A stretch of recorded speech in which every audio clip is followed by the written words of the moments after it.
Steve, it's been a while. I missed you. What's going on? Well, I've been focusing on improving my game. That's fantastic. How's that going? Good. I've been watching a lot of videos. Okay, well, practice makes perfect. I haven't been practicing. I've just been watching. Well, you look like you're about to hit the course. Is that... I did, matter of fact, I went and got fitted for some golf clubs. Oh. So it is important to make sure that you're ready to play the game and make sure you have the right tools before you go out and play the game. I think it's the same thing when you go and buy a house. I would agree. Yeah. I have a confession. Okay. So I have some friends that just bought a property, and they told me that they put down their earnest money, and I have no idea what that means, and I was too embarrassed to ask. I decided to save the question for you and all of our viewers on YouTube. Oh, earnest money, huh? Yeah, what's earnest money? What does that mean? That's a promise. And then that what actually secures the contract. Without having some type of monetary value assigned to that contract, the contract is actually void until actually money has been transferred. And it really doesn't matter amount of the thing. It's the intent that really matters to the buyer. So really $1 would work. So if they put, say they put $1 down, now it makes that contract that they entered into valid. Okay. So once you put that money into the escrow, and that's the other thing is down here in Arizona, you're in escrow. As soon as the title company receives that earnest money check, now you're in escrow.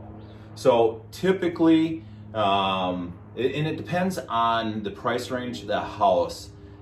We've seen on the average right around 1% to 5% down of whatever the purchase price is. So, if it was a $500,000 house, you see a lot of $500,000 earnest money checks put into escrow, and that goes towards the purchase of the house.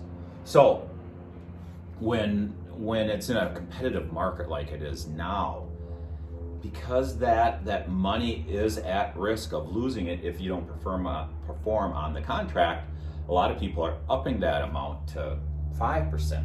So now they're putting $25,000 down in hopes that that'll make that look better than somebody that's putting $5,000, because their intent is so much greater, especially when you're in a really competitive market like it is now. And I had a contract where they call hard escrow, which means you back out of it, or if it goes sideways whatsoever, they get to keep it, which is scary. And I had a client that put $150,000 down hard. It was on a $2.5 million property, but if they didn't perform or they did not close on time, actually it was a cash offer, close in 2 weeks. If they didn't close in 2 weeks, they would lose that 150. They'd lose that 150 because it was hard, and that was the only way of securing that property. So it can be scary.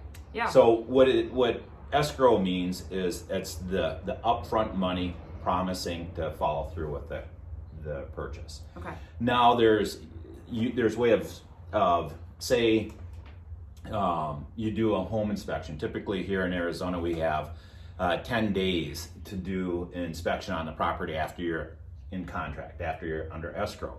That means you're going to bring out a home inspector. And matter of fact, we do have some videos with a home inspector going through a house, right? Yep. That we did. Mm-hmm. So take a look at that after this, and you can see what a home inspector actually does. But if the home inspector finds something wrong with the house, and say it needs a new roof, and it's $30,000-$40,000, well, we didn't know that. We ask for it to be repaired or some type of credit towards the purchase. Yes, and if the seller says no whatsoever, you can still back out, and then you still get your earnest money as long as it's not hard. Okay. Because you have some rights there. Okay. It depends on your realtor and how they write that purchase contract. Okay. Good to know. So, in a nutshell, does that sound? Sounds good. Okay, so tell me what earnest money is. It's the money attached to the contract to show that you intend to follow through. It's not necessarily a percentage of the value of the home, but it's a monetary commitment. Wow, I couldn't have said that better myself. Not- You take my ramblings. Yes. And I tell you. Coherent sentences, not just a pretty face here, folks. No. I mean, that's awesome. Did you just once over me? You did just once over me. What do you mean? You just once over me. What's that? I saw you. What's- You gave me the up down. I said not just a pretty face. You gave me the up down. Anyways, we're gonna go now because this video is getting long and Steve needs to go somewhere. Somewhere. He's golfing. You can tell he's so excited to golf today. He's hugging his clubs like newborn babies. Brand new irons I'm going to try out today. Going to go play the TPC. Hey, if you guys are thinking about moving down here, I work with a lot of out-state buyers. And one of my favorite courses is the TPC. Give me a call. Let's go play the TPC. I'll show you the homes around the TPC. Let's go play Stone Creek. I live off of Stone Creek. I'll show you a bunch of those places. Anywhere you want to move to, let's go play those courses. That's what I do. I sell houses and I play golf. A lot of golf. I sell a lot of houses. True. Also true. Catch you guys later. Toodles. Toodaloo.